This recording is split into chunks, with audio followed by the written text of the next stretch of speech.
एक समय की बात है, भगवान बुद्ध अपने अनुयायियों के साथ एक छोटे से गांव से गुजर रहे थे।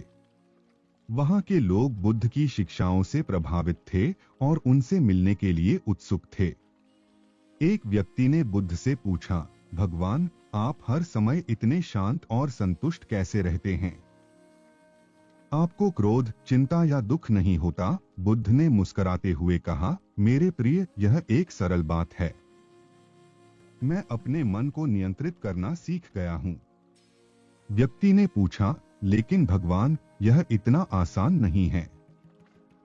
हमारे मन में इतने विचार आते हैं और हमें लगता है कि हम उन पर नियंत्रण नहीं रख सकते। बुद्ध ने कहा, मेरे प्रिय, यह सच है कि हमारे मन में कई विचार आते हैं, लेकिन हमें उन्हें नियंत्रित करना सीखना चाहिए। बुद्ध ने एक उदाहरण दिया। मान लीजिए कि आप एक नदी के किनारे बैठे हैं और नदी में पत्थर फेंक रहे हैं।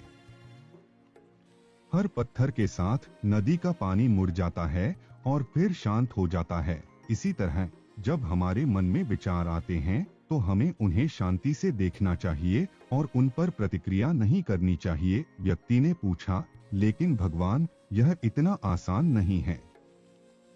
हमें लगता है कि हम अपने विचारों पर नियंत्रण नहीं रख सकते। बुद्ध ने कहा, मेरे प्रिय, यह सच है कि यह आसान नहीं है, लेकिन यह संभव है।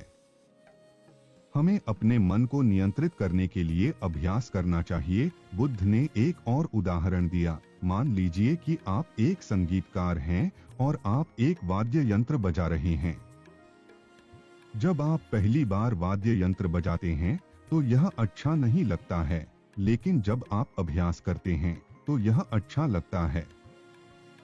इसी तरह जब हम अपने मन को नियंत्रित करने के लिए अभ्यास करते हैं तो हमें लगता है कि यह आसान हो गया है।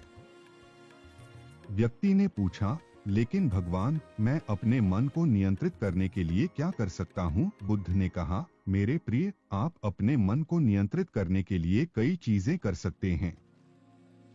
आप ध्यान कर सकते हैं, आप प्राणायाम कर सकते हैं, आप योग कर सकते हैं और आप अपने विचारों पर ध्यान दे सकते हैं। व्यक्ति ने पूछा, लेकिन भगवान, मैं इन चीजों को कैसे कर सकता हूँ? बुद्ध ने कहा, मेरे प्रिय, आप इन चीजों को करने के लिए मेरी शिक्षाओं का पालन कर सकते हैं। आप मेरे अनुयायियों के साथ बैठ सकते हैं और आप मेरी शिक्षाओं को सुन सकते हैं। व्यक्ति ने कहा, धन्यवाद भगवान, मैं आपकी शिक्षाओं का पालन करूंगा।